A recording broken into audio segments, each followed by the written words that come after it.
Welcome, everybody. Hey, Constantine, it's good to see you. Hi, good to see you. Liz and Peggy and Linda, Marilyn. Oh, goodness. Welcome, everybody. Ximena, I've started the recording, and so you can begin anytime you want. Wonderful. Thank you. Thank you, Judy. Again, thank you, Judy, because Judy was the initial nudge for what's becoming a series of conversations now on AI from an Edgewalker's perspective. So welcome. Thank you for joining us today. So I know Peggy, you attended our first, what was an Edgewalker Cafe, and Constantine, hello. I don't know if you attended.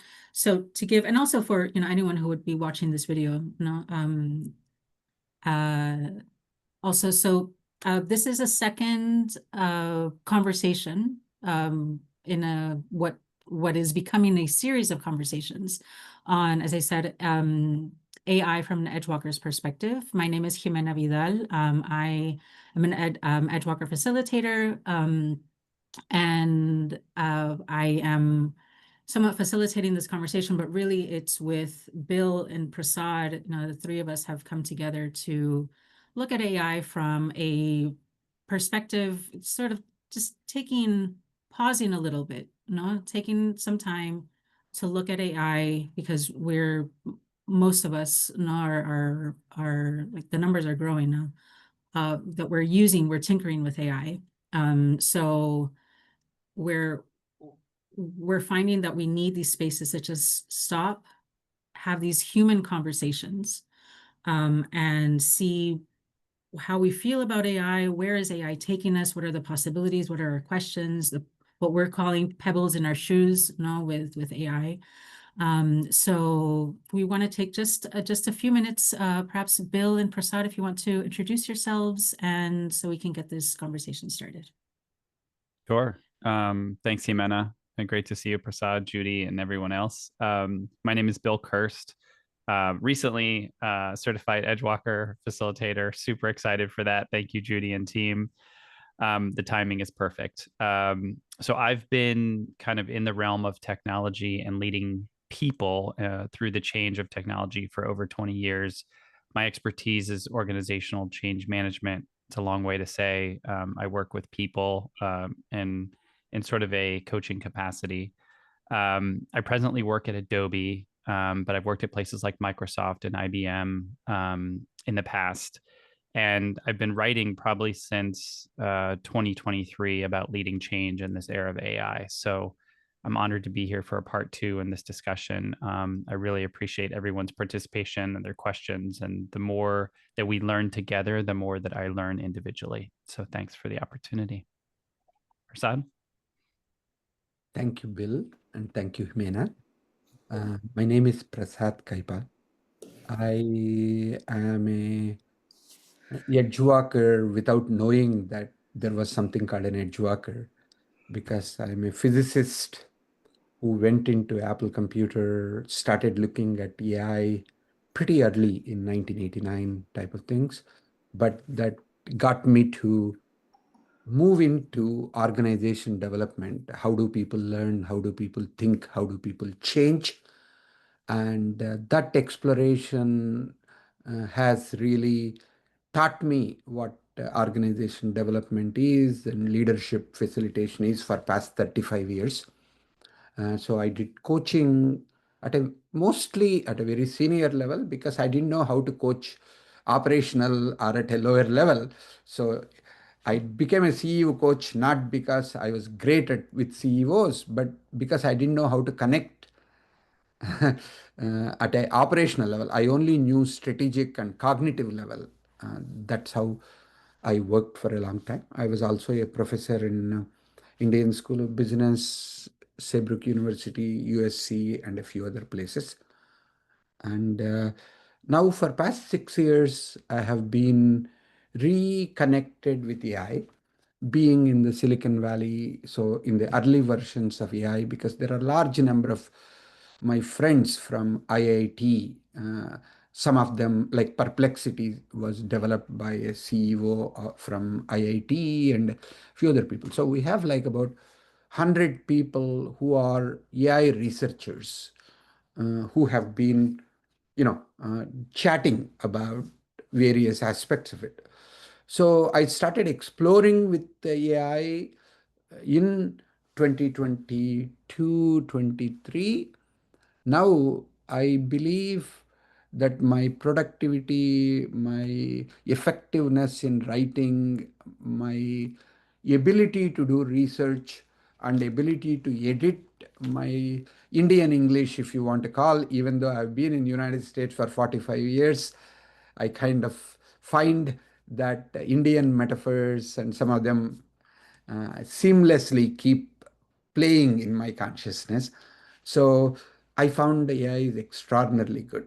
And I am looking at AI from philosophical perspective, ethical, uh, looking at where can AI bring in certain data information based intelligence, predictions, and decision making, some of it, while as a human being, how can I bring consciousness to it? How can I guide and have co-learning opportunities with AI to create something I cannot do by myself, and fully knowing it is not possible for AI to come up with some of the creativity and ideas and directions that I have. So I'm really excited about the first cafe. In case you have not seen and you are interested, please check out the video from the first dialogue that we have. And I'm excited about having this conversation, second session. Thank you, Prasad and Bill. And Prasad, what you said right at the end is a perfect, oh, sorry, I just opened the YouTube. I was going to put the link for the past cafe and it just opened. So just give me just 1 second. Let me put it in the, so I just put in the chat the link to the first video, to the first cafe. So, so yes, Prasad, what I love about what we just said is how AI can only do so much, and we as humans can only do so much as well. No, so this is the perfect way to start this conversation, because right before we open the Zoom room to everyone, we're talking about how, given the conversation that we had in June, along with the Substack posts that were published and our own work, our individual work, over the past couple of weeks, and the questions that the audience had shared with us, how do we continue this conversation? And so taking Bill's suggestion of sharing how this interplay of the human and AI. So what I did was I uploaded all this information I'm using Claude lately, and I uploaded the Substack posts, some documents that I had shared, because I'm doing my doctoral dissertation on how AI can foster healing, harness creativity, and bring to fruition the doctoral dissertation. So, so I shared some conversation that I had with Claude about, sort of like existential questions, relating who I am as an academic, what my worth is, and I uploaded some comments that we had also shared over email. I uploaded all of that to Claude and said, help me. Oh, and I also uploaded a transcript from June's cafe, and also the summaries that I use Google Notebook LM to extract the highlights of the conversation. So I put all of that information into Claude and asked it, okay, how the last cafe went, help me come up with questions for this cafe. So I share all of this, and I would want to ask everyone to just take a moment, just a few seconds right now, to notice what reaction you have or you have had to what I just shared. That we're talking about AI, we're having this human conversation, and I used AI to prepare, to co-create, in a sense, the conversation. So just take a few moments right now to feel, acknowledge, realize what your instinctual reaction is.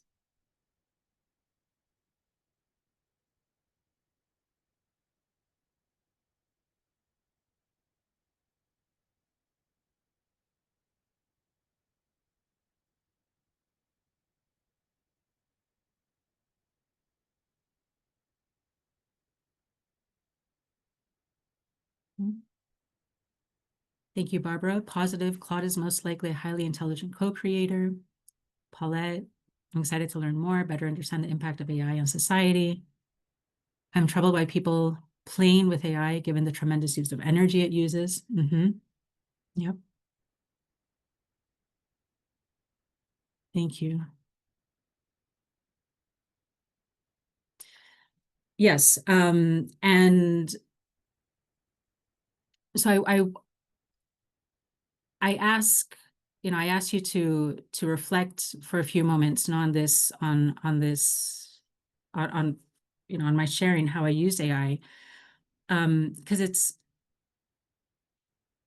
these questions, like these reactions are, at least it's this never-ending engine, that I have going on when I use AI, and when I'm not using AI, where excited to other comments, the clarity and organized thinking, the role of the subjective in AI. Yeah. Ximena, if I can, I love these comments coming in, and Yes. One thing I just want to, as we were talking about the things that are coming up in us, even in Paulette's comment, I love, because what's really interesting is I read through Paulette's comment really quickly, which says, I'm excited to learn more, better understand the impact of AI on society. But because there was a typo in there, no shame, Paulette, I actually read sorcery. Me too. I just read that. So what's really fascinating to me, I love that, Paulette, sorcery is what I read. And I'm a believer that, everything happens for a reason. Sometimes even typos happen for a reason. And that's really interesting, because that's the sensation I was feeling, was sorcery. What a really interesting word.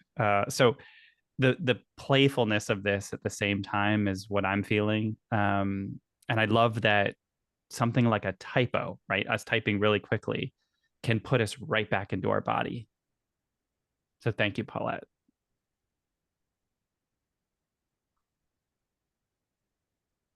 I'm wondering if I could say something, because I can't Please. quite write it. Sure. But I have had just kind of the extraordinary experience this morning of listening to many, many hours of Hakeem Jeffries talking to the House. And he continues.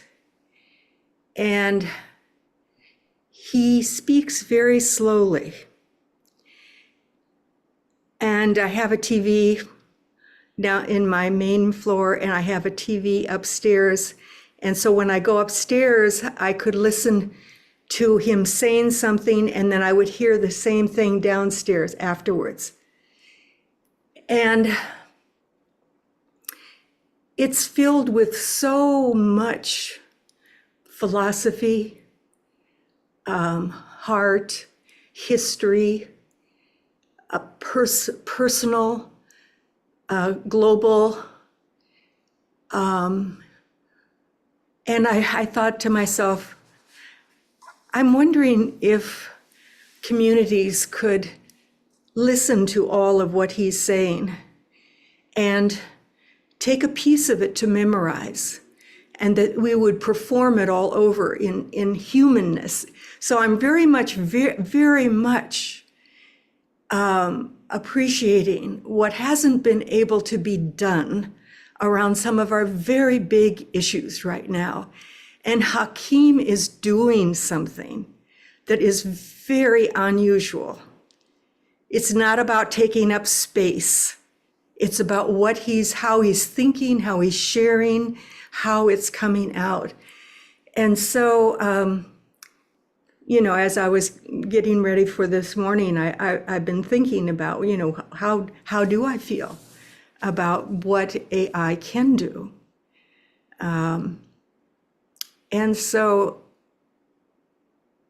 I'm just imagining people, millions of people memorizing parts of his in order to put it together again, over and over again, in order to actually help people see some light. For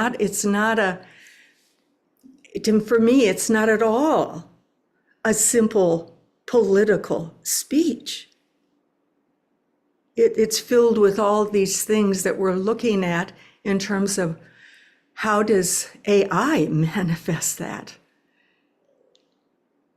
And it's just the opposite of going fast and getting something quickly.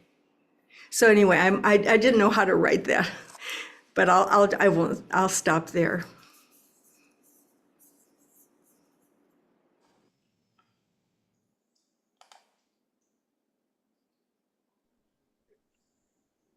I have a bit of reflection on what you just said, Mary.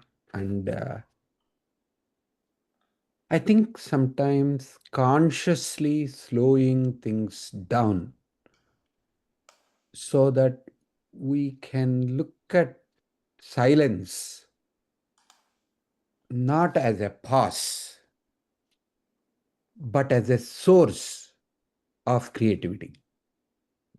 So, yes, one of the things Johnson just said is, oh, we can pass this beautiful bill if we can get Hakeem to stop. So we rarely listen. And the key is, like a AI will listen to everything which you say. Everything which you type in has got a relevance. And even if you do mispronounce or mistype something else, it has a meaning. So the difference, what I see between human and AI is AI tries to create meaning out of something. Whereas we make that inherent connection to see when people are speaking about nothing and value that nothing so that we can open up to the spirit of what they say, not the content of what they say. Even though the content is beautiful and rich, but the reflective nature of conversation and listening is something I think it requires consciousness to pay attention to. How do we reflect? How do we listen? When we are listening silently, are we looking at what to say next? Or are we listening just allowing the ripples of what you said will reverberate in me? And, it is like whatever I may say comes out of the rock that you dropped into the mind. Sometimes is a mill pond, sometimes is a, ripple full of ripples. I think that part of it is beautiful. And I don't think AI has the capability to do that yet. I know how to deal with silence. Yeah, it doesn't. Beautifully said.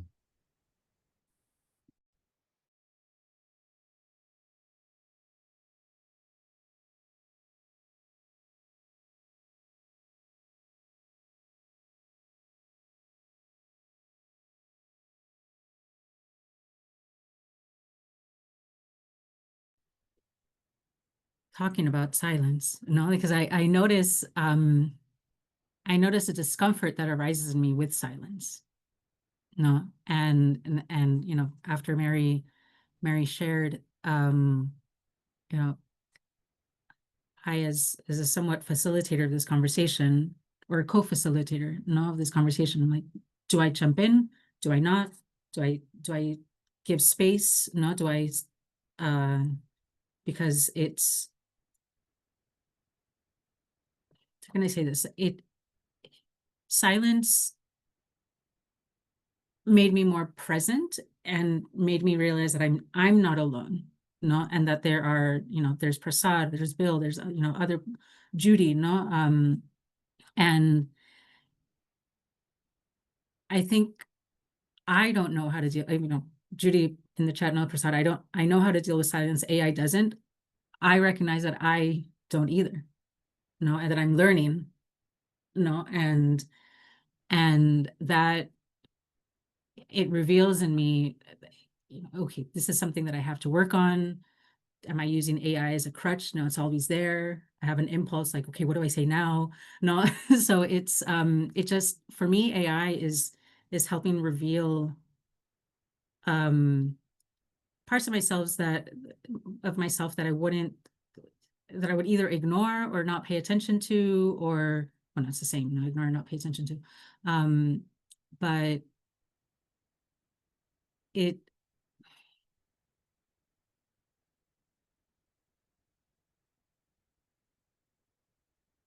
helps me work fast. It helps me work faster, but at the same time, it helps me pause and be with that discomfort,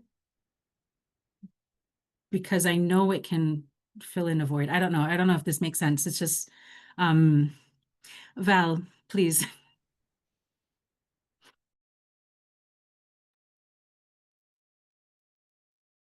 You're muted, Paul. Val.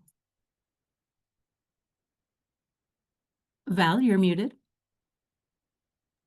I'm sorry. Yeah. Apologize for that. I raised my hand because my screen shows that my chat is disabled, but I see other chat comments coming on, and I just don't understand. That's it.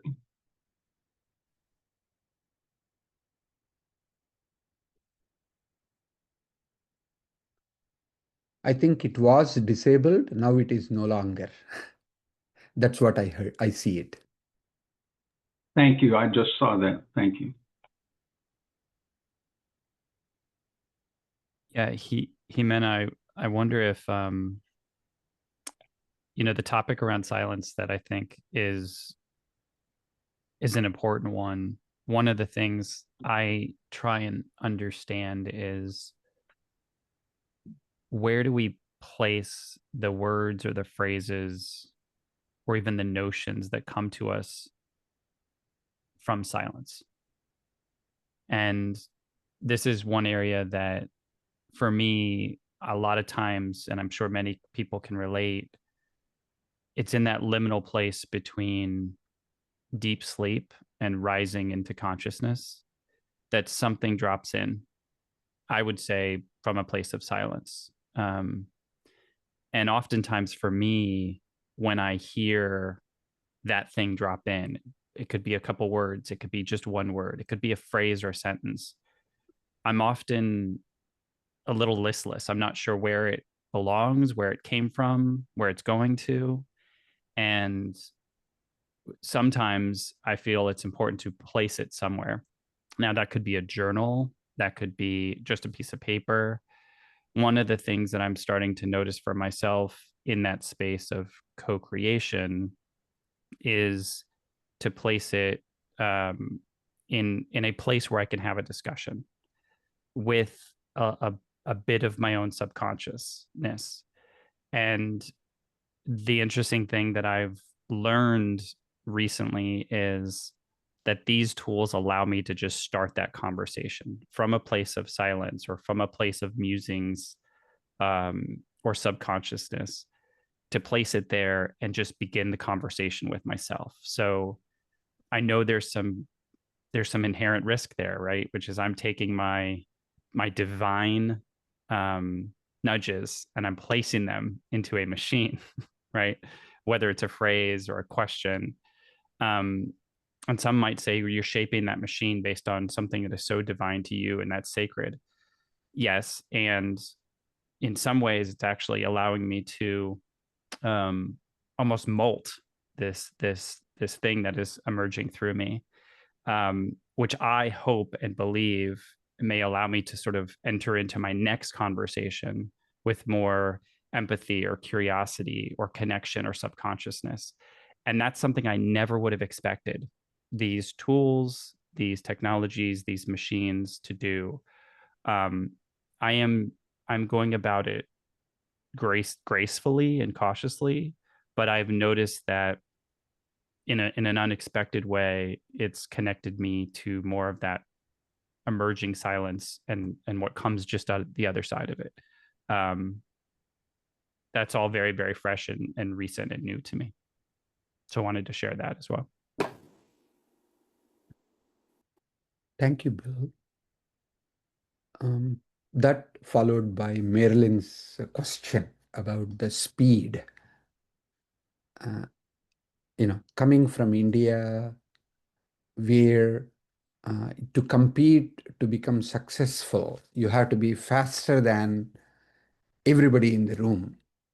You have to be smarter than so many other people because there were fewer opportunities.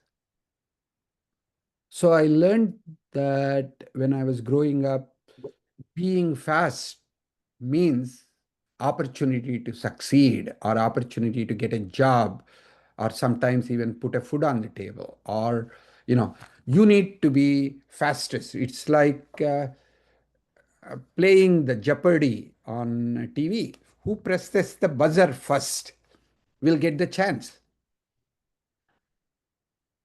But once I started working with other people, not just in India, but in the United States, everywhere else, what I realized is I could keep quiet and let people wonder whether I'm smart or stupid, or I can open my mouth and prove it to them. Like somebody said, they know exactly where I stand. With the AI, what I am finding is it allows me to slow down enough that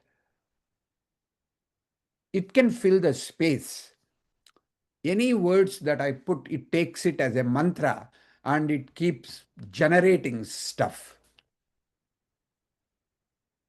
But it allows me to stay as silent as possible, as long as possible, fully knowing I am the one who is planting the seeds. The field might be the AI, but what I plant, what I sow, I reap. So to a certain extent, the speed becomes no longer an issue when I'm with AI, because I can get instantaneous responses from AI. So I no longer have to worry about being fast, but I need to be, am I asking meaningful questions? Can I even ask AI to ask me questions instead of giving me answers? So I found sometimes when I'm writing, when I'm thinking, if I ask AI, what am I ignoring? What am I not paying attention to? What is it that I need to think about in my questions that I am not thinking about? And if I can ask AI to be a reflecting medium rather than a responding medium, I find it helps me to calm down and tap into the silence rather than focusing on the words that come out of it. That's what comes to my mind. Thank you, Prasad. Constantine.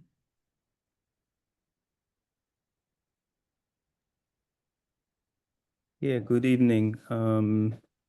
I find it great that we talk about silence. I think that's probably the the last thing I expected to hear or talk about in a seminar on AI.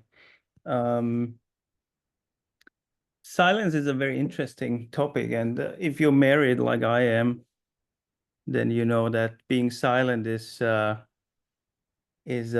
more difficult, but it's also more wise than saying something at times.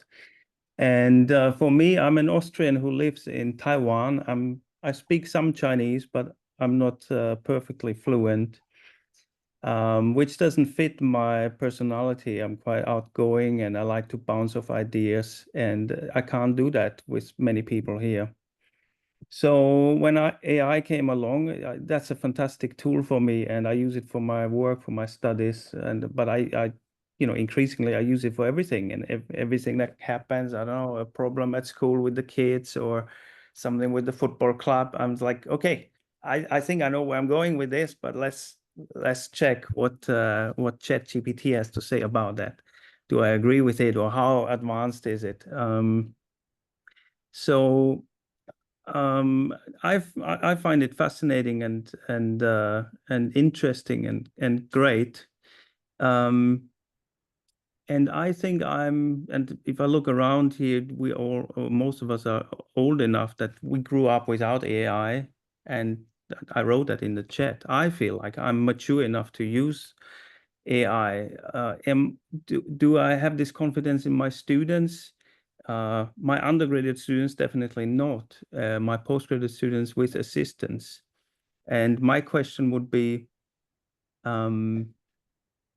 where's the reflection on how can we find out how people learn with AI, or how do they develop different with AI than without it? And talking about silence, a question would be, does AI silence people?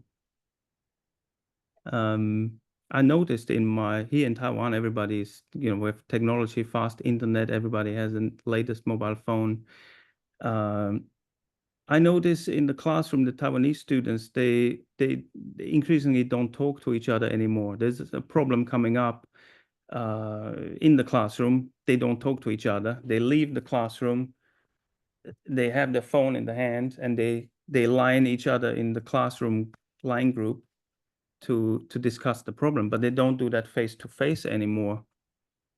Val had a comment as a pastor and said that people have this need to have things or wanting things explained to them. That's great. So AI does explain things to people, but it does that without the human interface. Yeah? It's not person to person, and that's I think that's something that we ought to be cautious about.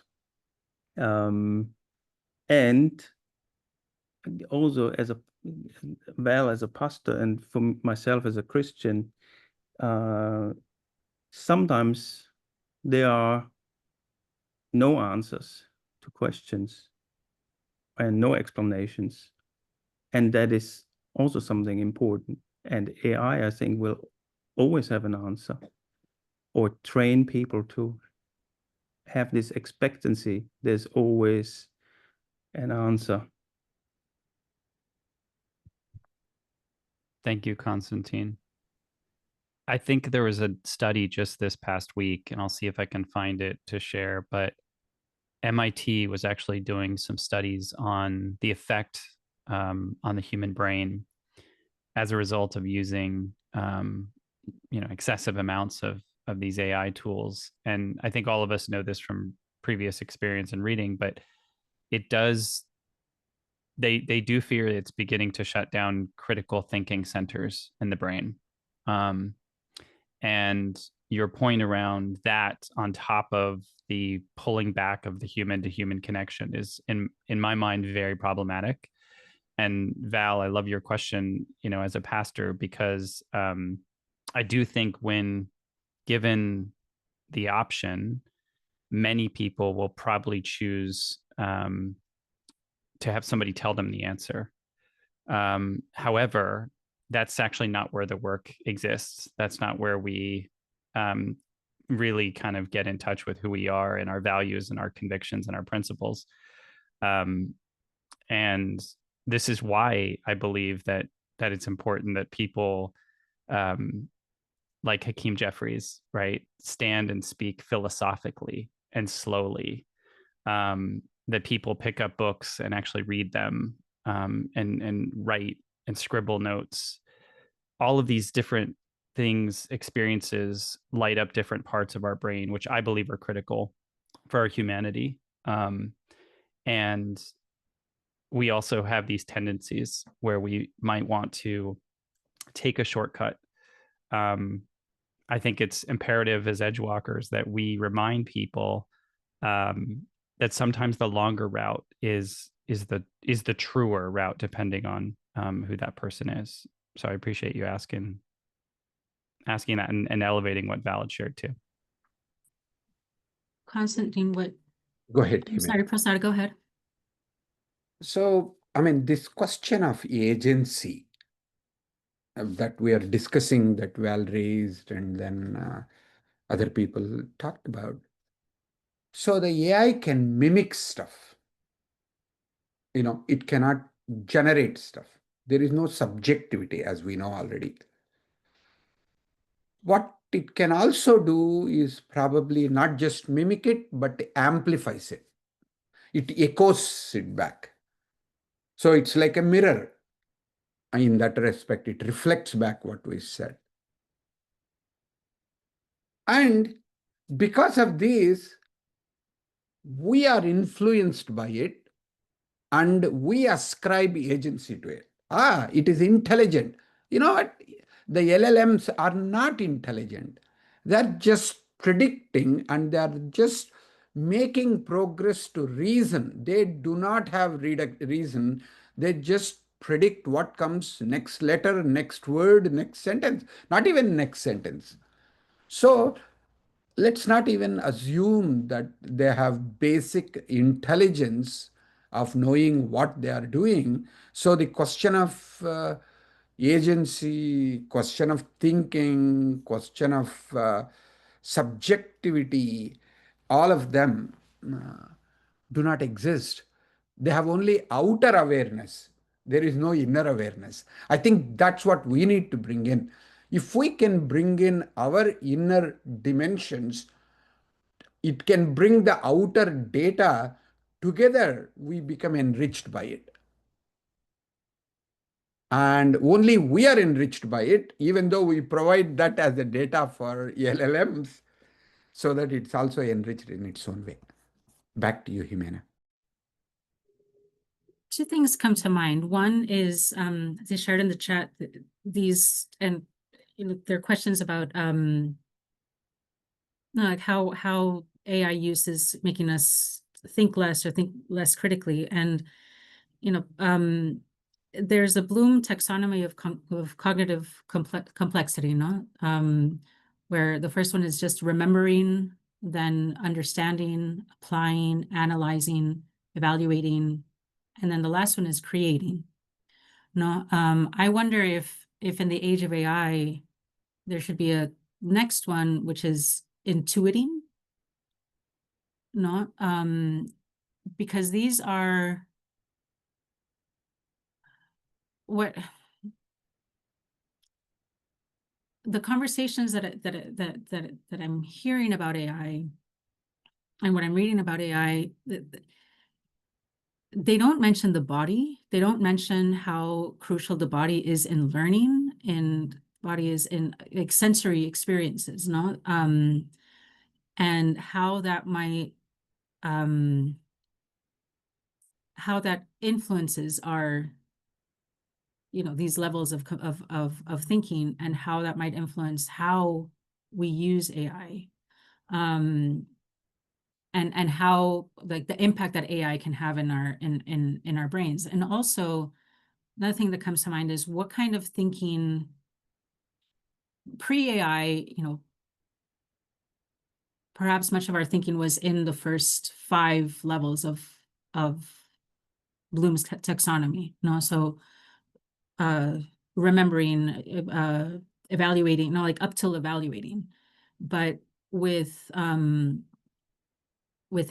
that there's this cognitive offloading to AI, which on one hand, you know, it can be interpreted as making us lazy to think, and I think it has a potential, but it also has the potential for us to use our minds in ways that, like, we're freeing up our minds to use that in ways that it was bogged down with, remembering and recalling, retrieving information. No, so I wonder if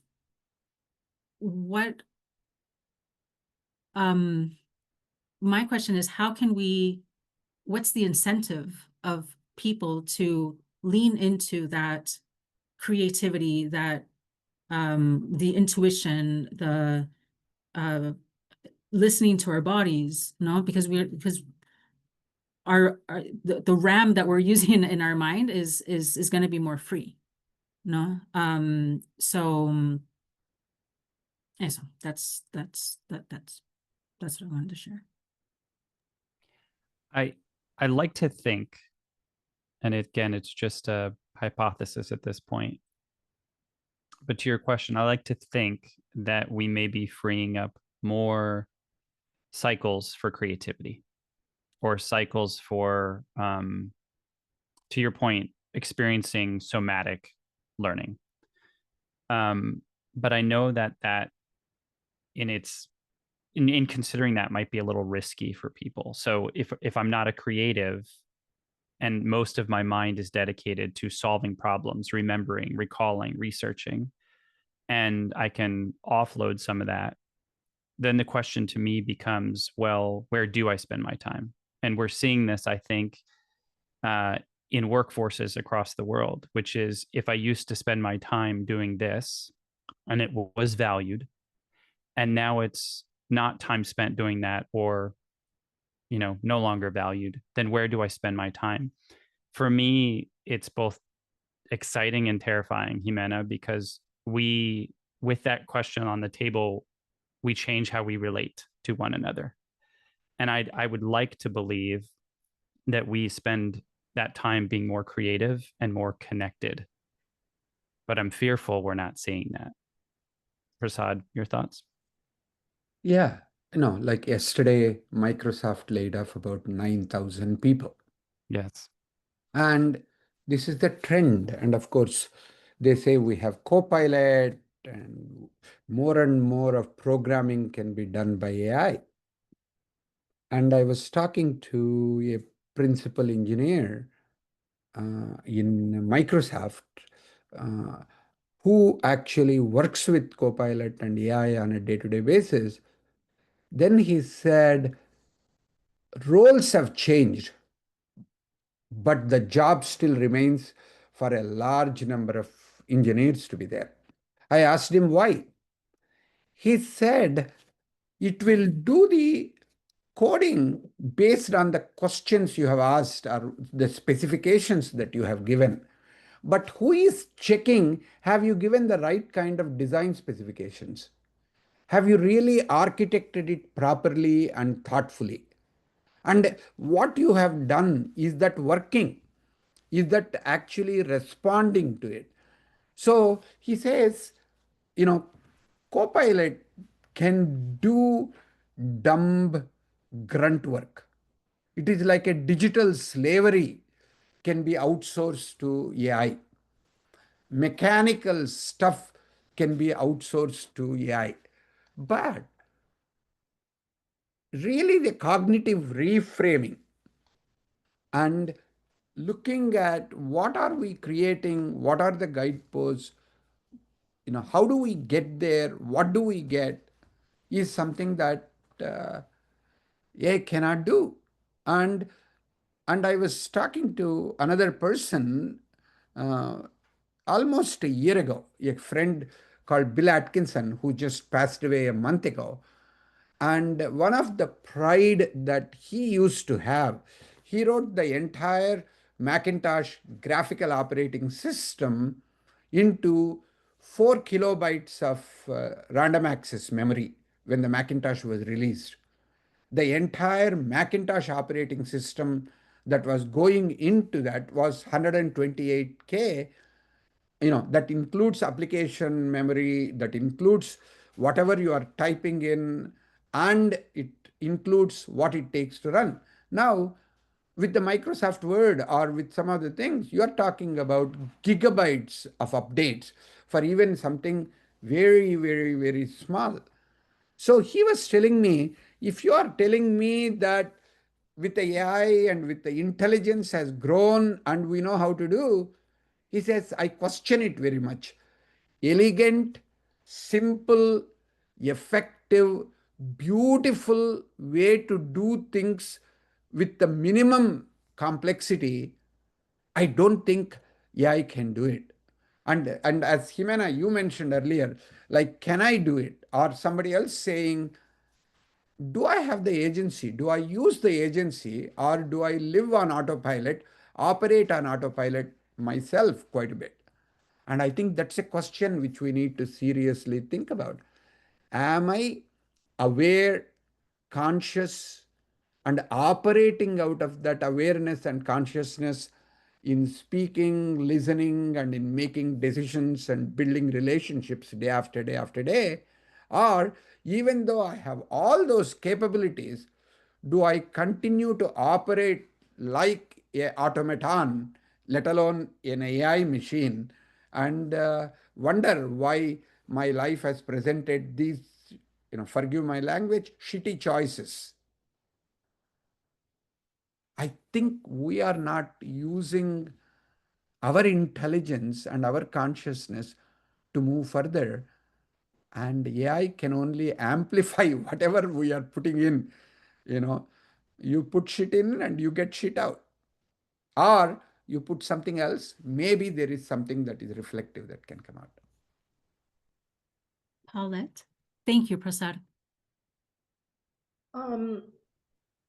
I don't use Chat GPT. I have a Google phone, and so I have Gemini automatically on my phone, and I defer to that.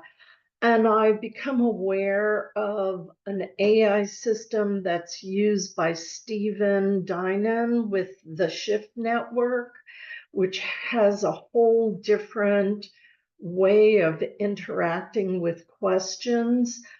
My question to this group is, and especially those of you that are tech people, is there a way to program AI to not only respond to questions that are asked, but to then subsequently ask coaching questions that would prompt the user of AI to go more deeply, to do that reflection, to think slower than, as Prasad was saying, people doing everything fast, thinking fast, moving fast, talking fast.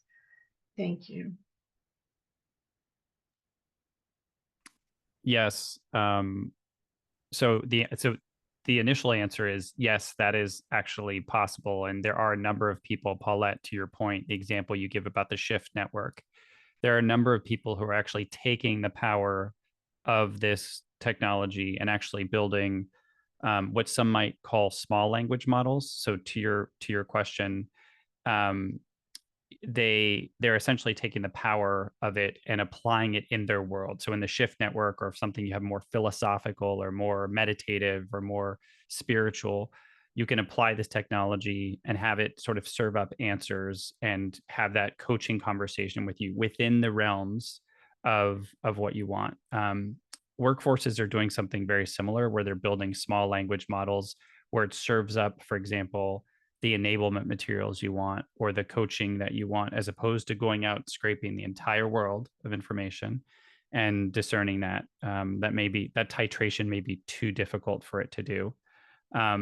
Separately, I think to your point around Google and the Google phone and Gemini, I do think it is an interesting thing that is happening where these technologies are now actually being surfaced to us even easier on our devices, where we used to have to go get them, go somewhere to get them. Now they're actually being embedded and built into the thing that you carry with you every day. So I think that requires us to have different conversations and different thoughts around it. Prasad? Actually, I would love to listen to Barbara and then I can go from there. Thanks. Thank you, Prasad. So I've been going through a breakthrough moment, and I've wanted to write about the notion that a trauma psychologist shared with me. I've been troubled by the incredible reactive response in South Africa among African intellectuals who I know and love and respect. And I've been trying to understand their reactivity. You know, public intellectuals are saying, you know, the Zionists are just like Nazis, they should know better. And when a public intellectual who's normally nuanced speaks like that, it triggers me. I have been working through my triggers, and I finally have been working on an article that is working with the idea that this trauma psychologist gifted me with. She said, Barbara, tattoo on your head that often when people talk about justice, the underlying emotional driver is vengeance. And so I've been in dialogue with Copilot, talking about Martin Luther King's definition of justice as love correcting that which revolts against love. I've been comparing that with Khomeini, who is a terrorist who wants to say death to Israel, death to America. And that is vengeance. And I can tell you after 2 or 3 days, I am blown away by the co-creativity, by the very powerful writing that Copilot has come up with. And also, I keep my own agency. If there's an idea or a phrase that doesn't land, I'll say, well, Kimmel, who wrote about revenge, did he use the word moral abandonment, or is it your word? And then Copilot will come back, well, actually, Kimmel said this, that, and the other. And so I have found that Copilot for me is a remarkable thinking partner. The depth, the quality of the partnership has just blown me away. And I'm feeling so grateful. I feel that there is an entity that I can have a really sacred conversation with and be discerning and call forth very high standards of discernment, both in myself and in my co-pilot thinker. So I just felt the need to say that. And yeah, I just wanted to say that. Thank you, Barbara. Alice. Hi, thanks very much for this conversation. I'm noticing that all of us as Edgewalkers are gravitating toward the concepts around AI that relate to our internal experience and our potential for developing or enhancing our creativity or productivity or liberating us from mundane intellectual tasks so that maybe we'll develop intuitive or creative inner mental and spiritual activities. And when I think of AI, I think first of its impacts on us communally, not individually or internally, but communally as a society, as a planet, and and its impacts on us physically and socially. And I hope that there is a role, a unique role for Edgewalkers to play from their philosophical and spiritual outlook and their perspective on things.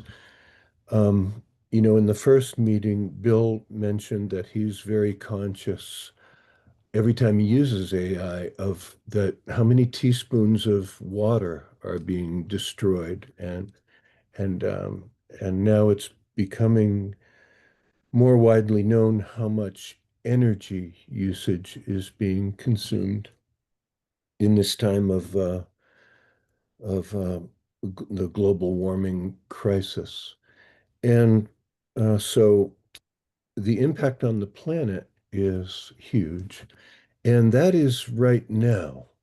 We're talking a lot about how AI might have the potential to become aware or might have the potential to think. And those things are down the road, but the environmental impact is right now. And I think it demands a response from humanity, from us collectively. And then AI also, we're conscious of its impact on us as individuals internally, but some folks are using it consciously to impact society as a whole collectively. Like if you use AI to aggregate everybody's facial recognition, all of their social media feeds, their locations according to their telephone GPS data, and who they are with, and you compile a social scoreboard of who is with the right wing and who is against the right wing. It's possible to use AI tools, especially if you don't care about how much energy you consume, to radically change society, or, for example, to make it autocratic. And this is also something that is a matter that faces us in the present tense and doesn't rely on whether or not AI can eventually develop consciousness or awareness. So just wanted to inject into our thought processes. It's too late for this conversation, but I think AI is more important and more urgent as an immediate concern of what it is today, and less important and less urgent in how it can affect any one of us as individuals in our career, in our inner life, in our intellect, in our productivity, or in any way that it affects us as individuals.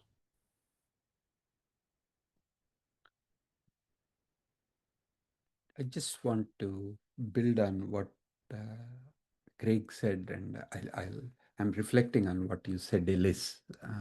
I'm a little bit slow in my thinking, so you have to forgive me that I'm not yet able to respond right away. But what Craig brought was something that I was really thinking through.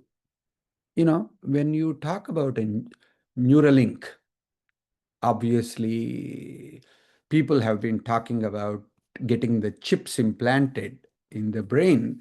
Of course, Elon Musk is a great guy who talks about many of these type of things. But the entire AI model and Neuralinks, all of them assume the origin of emotions is actually the brain. But Antonio Damasio, for a long period of time, had come up with different ways of looking at it, even though Lisa Feldman Barrett is a person who talks about it in a very different way. But there are different ways to frame it. And so I'm curious, where does it come? Where do the brain and AI come into picture? Where do the emotion and all of them come into picture? That's something I'm thinking through. So from that perspective, AI may or may not be able to deal with somatic stuff because there is no embodiment possible. And without any embodiment, everything is mediated through language. As long as we are looking at large language models or small language models, we are operating from language, but not from emotions and all of that. Then there is a completely different path that might come up when we begin to look at it. So I don't know what Neuralink and what AI can do that we as human beings with a body, with the consciousness within the body in addition to the brain, I think is always going to supersede what brains can do. Thank you. Thank you, Prasad. I think that's a great point to end on. Well, with more questions and answers, not like what might happen in the future. And just a quick note. So Judy has put in some announcements for Edgewalkers. We will be continuing this dialogue with another session. And we're going to announce the date of the session through the Edgewalkers newsletter. So definitely keep, either keep an eye out for the newsletter, or also, it'll be updated on the Edgewalker website. And also a huge thank you for everyone who has participated in the chat. I wish I could split my mind in two and, like engage with the chat, like read and respond, and also be, like be present with the conversations going on. So, but please know that we are saving the chats, and we are, whether it's through a Substack post or in our next conversation, or somehow we are going to touch upon, like the general themes, the questions that are being raised. So thank you everyone to who's taking the time to participate there. Our next Edgewalker Cafe is July 24th at 11. We're going to have Brian Gorman talk on Edgewalkers and the future of work, and also he's writing a book on that as well. So by attending that cafe, we're probably going to get a sneak peek of what that book is about. So definitely join. And Edgewalker is planning an Edgewalker Summit October 24th through 26th in Fayetteville, Arkansas, and the details will be added on the website. And in August, Judy will be offering a 4-module online course on writing as a spiritual practice. So definitely keep an eye out for that as well. Again, thank you, Bill, Prasad, for sharing like your insights, your thoughts on everything that has been talked about, and everyone who has also participated, not only in the chat, but also, like in dialogue. And also, sorry, one last announcement. The Conscious Leadership Guild also has an ongoing a conversation on AI. Craig has put in the link to that in the chat. So that's also another, I'm also participating there too. And so it's really, I'm loving having these spaces, to just sit down and talk, and without posturing, without, thinking like, oh, just coming as ourselves with the questions, with our experiences, with the, as we said at the beginning, pebbles in our shoes, because there's a lot to discuss, and things are changing every day. And so I think the more spaces we have for these conversations, the better. So with that, we have recorded this conversation, so we're going to be posting it also on that online. And thank you everyone, and stay tuned. We'll continue this conversation soon. Bye.